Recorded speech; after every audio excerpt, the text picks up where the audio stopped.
from across the Rio Grande Valley, covering stories that matter. This is Action 4 News Weekend. Good evening, Valley. Thank you so much for stopping by here on Action 4 News Weekend. I'm Daisy Barrera. First on 4, a Brownsville man is dead today after police say he was run over by a food delivery van around midnight. Justice of the Peace Erin Garcia responded to the scene and she was in for a shock. Action 4's Valeria Ponte explains why this was one of the most difficult nights of Garcia's career. That's right, Daisy. As Justice of the Peace Erin Garcia was filling out the death report, she came across the name and picture on the victim's ID and quickly realized she was there to declare one of her own family members dead. Going out to the scene to declare people dead is part of the job for Justice of the Peace. Brownsville police have not yet released the name of the suspect. We'll bring you those details as they become available. In the studio, Valeria Ponte, Action 4 News. Thank you, Valeria, and let us know what you think or leave us your comments about this story on valleycentral.com. A truck driver is claiming he is innocent tonight after Mission Police find 900 pounds of marijuana in his 18-wheeler. The marijuana was hidden between a load of cabbage. It was being transported in a Junior Express San Antonio Blue trailer tractor. The driver was pulled over on 7.5 Mile Line and North Inspiration Road. Once police found the marijuana, the driver said he knew nothing about it and voluntarily went to the police department. Right now, he is behind bars while police investigate if, in fact, he was unaware of the stash. In San Juan, a man is charged with attempted murder. Judge Eloy Hernandez set a hefty bond of $1.5 million for Armando Jesus Ortiz. Ortiz was wanted by San Juan police for weeks now after he allegedly kidnapped and shot a man back on January 16th. A fight allegedly broke out between Ortiz and the victim, police say, over lost drugs. Ortiz shot the victim in the leg, but he survived and wrestled the gun away from Ortiz. He escaped, then ran to a home near Sam Houston and Cesar Chavez and called police. Ortiz was arrested at Good Times Bar at Las Milpas last night. Joined himself at the bar, drinking with a group of friends, and once the officers made entry, there was no real fight, no anything. He pretty much gave up. San Juan police, with the help of FAR police and the U.S. Marshals, were able to capture Ortiz after an anonymous tip. They're still working to identify one more suspect that was in the car the night of the shooting. Right now, a Customs and Border Protection officer is in jail, charged with attempted murder for shooting a man in the face. A trail of blood leads to the home of the 5400 block on North 15th Street in McAllen, where the shooting happened. McAllen police say it was between Randall Sutterfield and his girlfriend's brother that sparked a fight and then the shooting. The CBP officer, who is an unarmed officer and agricultural specialist, fled the scene but was captured about an hour later at the Falfurrias checkpoint. Bond is set at $750,000. And on the 1-week anniversary of a young father gunned down outside a McAllen bar, the Texas Alcoholic Beverage Commission reinstates the liquor license there. It's back to business as usual at Game House. TABC lifted the 7-day suspension at Game House following the murder of 24-year-old Daniel Avila. The young father of 4 had just arrived at the bar when he tried to break up a fight before the shots rang out and he was killed. McAllen police arrested a total of 5 people, including Manuel Sanchez Jr., the man who allegedly pulled the trigger. Because it was the fight or the altercation involved two big groups of individuals, we were in fear, or we were concerned that somebody might come back and start something at the location again with the other group, and we didn't want an innocent party or anybody getting hurt. The victim's family, in a statement, says until they get better security and lighting, I don't think this is a good idea. Heaven forbid another horrible situation happens due to the lack of precautionary measures. And you can find out more about this and other stories on our newscast with our Action 4 mobile app. New and improved just for you. Access it in a split second. Available right now free of charge in iTunes and Google Play. Search KGBT or Action 4 on your phone or tablet, and of course download. And it's not quite as chilly this evening as it has been in past weeks. So Brett, does this mean we are going to be warming up? Well, we are going to be warming up for the next couple of days, but yet there is another cold front in the forecast, unfortunately. But right now, temperatures only in the 50s here in the Valley, 53 currently in McAllen, 54 in Harlingen. If you move up a little bit further north, in the 40s, mid-40s in Corpus Christi at 45 degrees, as well as San Antonio at 45 degrees at this hour. We did see a little bit of a clearing in the skies this evening, expecting partly cloudy skies to hang around, especially in the lower valley. You can see that right now on the satellite radar. Overnight, temperatures falling into around the 50-degree mark, low 50s for just about everyone. But around 3 or 4 o'clock this morning, expecting some fog to develop. That's going to linger around between 9 and 10 in the morning. Then that fog lifts, the sun comes right back out. Temperatures expected to reach into the 70s tomorrow. So we're going to continue warming up for Sunday and Monday, but we got a cold front on the way early next week, and it's going to bring our temperatures right back down to what we saw this last week. It's kind of like a roller coaster ride. We'll talk about that ride coming up in your full 24/7 forecast. Thank you, Brett. The Brownsville Public Utilities Board is encouraging their customers to live a healthier lifestyle. PUB, along with HEB, hosted a wellness event today to teach HEB shoppers just how to do that. HEB held cooking demos, pharmacists were on hand to answer questions, and shoppers even joined in a Zumba exercise session. The Rio Grande Valley is ranked as one of the most obese areas in the country. Get out in the community and again encourage a healthy lifestyle. Rio Grande Valley, definitely there's problems with diabetes and obesity, and we're just trying to promote a healthy lifestyle. Some participants walked away with prizes from bicycles to juicers. And on to your Texas matters. A stepmother and father are now facing charges for one of the most heinous child abuse cases Fort Bend County investigators say they've ever seen. Aide and Jorge Estrella are charged with 7 counts of injury to a child. Authorities say a 9-year-old boy was shocked with a taser, hit with a hanger, burnt repeatedly, and locked in a closet for about 6 months at their home. The boy allegedly has been abused mostly by the stepmother since he was 8 years old, claiming he was only fed once a day when locked in the closet and often had to drink his own urine. Doctors reported the boy was extremely malnourished and at risk of death. The father is out on bond. The stepmother remains jailed. The boy is now with a foster family. A woman accused of killing her husband and trying to make it look like a home invasion in Keller, Texas, may soon be out on bond. A judge granted Michelle Williams a bond reduction from over $500,000 to just $85,000. But if she is released, she will have to surrender her passport and wear a GPS monitor.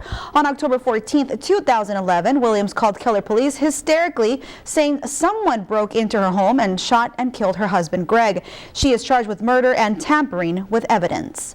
A 17-year-old Cedar Park High School student facing felony charges tonight for stealing snacks from his school. According to police records, the teen, along with his 16-year-old girlfriend and 2 others, crawled under a cafeteria door and took 2 Gatorades, a lemonade, and protein bars. According to Texas law, the teen is being charged as an adult for second-degree felony, while the others involved won't have to face the legal system. Some argue the charges go too far for this teen. A war veteran says he was harassed and humiliated at a local Starbucks because of his service dog. He was visiting Houston from San Antonio this week on behalf of an organization that trains and provides service dogs to disabled people. He went there to Houston at the Starbucks with his service dog to talk just about that when he says he was asked to prove his disability. She does anything, any and everything, honestly. Yancey Bayer and his service dog Verbena are in tune with each other's every move. Go get it. The Lab Retriever mix can open and close drawers, Tug. turn lights on and off. Yes. She even grabs Bayer's wallet when he needs it. Having her out and about in public, she really does, keeps her demeanor calm. Bayer is still adjusting to his changed life. Doctors discovered the U.S. Army veteran had bone cancer after a non-combat related injury in Iraq. His left leg from the knee down had to be amputated. You go through the low points and you have high points. And one of the low points, a trip to this Starbucks, where he was told the physical service dog he got just 14.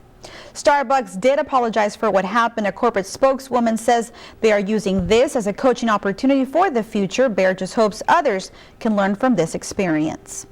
Let me know what you think about this story or any other one on our newscast. You can find me at Twitter on Daisy KGBT or Facebook Daisy, Action 4 News. Still to come on Action 4 News. Video of a man accused of shooting and killing another at a Florida theater revealed in court. Why the man says he pulled the trigger is next. The Justice Department will extend federal benefits for same-sex couples. I'm Coim in New York with more on the Attorney General's announcement. And temperatures may be getting warmer this weekend, but another cold front will bring us cold, wet conditions this next week. I'll share the details in your 24/7 forecast. Now, where local sports always come first. This is Action for Sports. Last night, Tim Albrecht hit for 29 points for the RGV Vipers, and that kind of overshadowed an 18-point-12 rebound comeback performance by Robert Covington. Tonight, at home against the Austin Toros, Covington took his game up a notch or two more. Here comes the pass, and here comes Covington with a thunderous dunk, and he got fouled on that one. Now, the Toros were also playing with a high-flying act. Check out this lob and another throwdown on the other side. Covington, though, coming right back at you, takes it hard to the glass and one. Finished with 34 points. Vipers win this one 119-105. 10 days off now for the All-Star break and 13 days until the return of this team back home for next home game. San Antonio Spurs on the road taking on the Charlotte Bobcats. Missing in action was Manu Ginobili, Kawhi Leonard, and Thiago Splitter. Tony Parker was held to 9 points. Tim Duncan hit for 16. How about Patty Mills, though? Doubled that, my friends, with 32. Took care of business and some. Spurs win this one rather easily. College basketball, UTPA men are on the road at Idaho tonight, sitting at 2-7 to start the game in conference play. The Broncs are hoping to pull into a tie with Idaho, who sits at just 3-6. Women, though, at home taking on Idaho, and it was tough going. They fell in a double-digit deficit early on and really never got anything going. Idaho uses their size to their advantage, took down the Broncs to the tune of 85-52. Shantae Goff led the Broncs with 15 points, hitting 6 of her 9 shots, but obviously she didn't shoot enough to offset the cold shooting by everyone else. 3-game road trip begins for UTPA now on Thursday.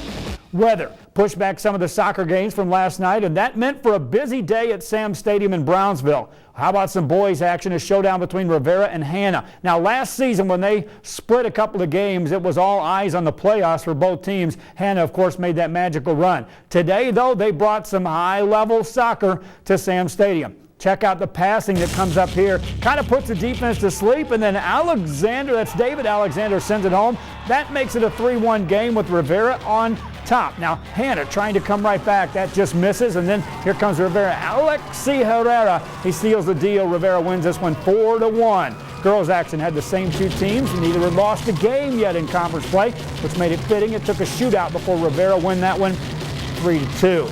Regional swim meet action this morning found athletes gathering in Brownsville as well. Plenty of excitement on this day for swimmers trying to take that one last step towards a state meet.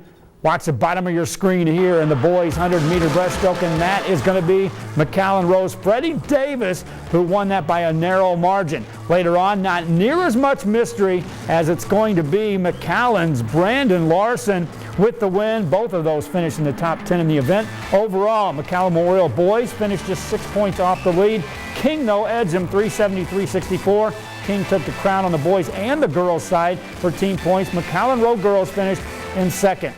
Today marked a start of track season, I should say, for BSJA Stadium, where they held the winter relays. West Coease had won this meet last year on the boys' side, and this year they end up sharing top honors with Edinburgh's Vela, who each ended up with 128 points. Sherryland's girls wrapped up the title by 4 points over McAllen Memorial at 130-126. We got a very busy day for you in sports tomorrow here on CBS, with college basketball coming your way in the early going. And then, of course, you can follow me at JoeKGBT. Soccer has really grown in Brownsville. A lot of stuff going on. I graduated from Rivera 14 years ago, so go Raiders. Good job today. Big win, big win. All right, we'll be right back.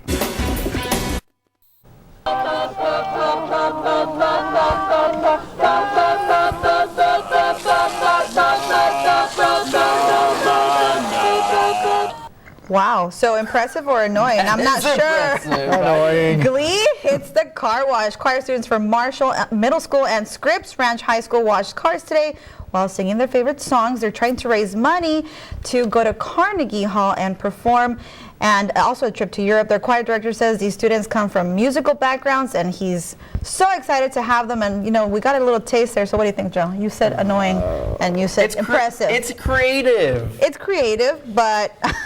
It's unique. As they soap the cars, soap opera. Wouldn't that be bad for their voices if they're kind of singing and getting wet and then, you know, I don't know. I don't think I can sing in the shower. I don't get hurt. I was going to say, would that be like singing in the shower? Oh, boy. Would you stay in the car? Maybe they even sound better because they're wet. I don't know. But props to them. I mean, the things students will do for fundraising. Hey, you can go sing in the rain this Tuesday and let me know how that goes. Tuesday, Wednesday, that's our best bet for some showers. And those are going to be a couple cool days, but the rest of the week, temperatures in the 70s, not too bad. Much better than the last week. Give us a taste of the singing. It's not raining yet. Thanks so much for watching. We'll see you back here tomorrow.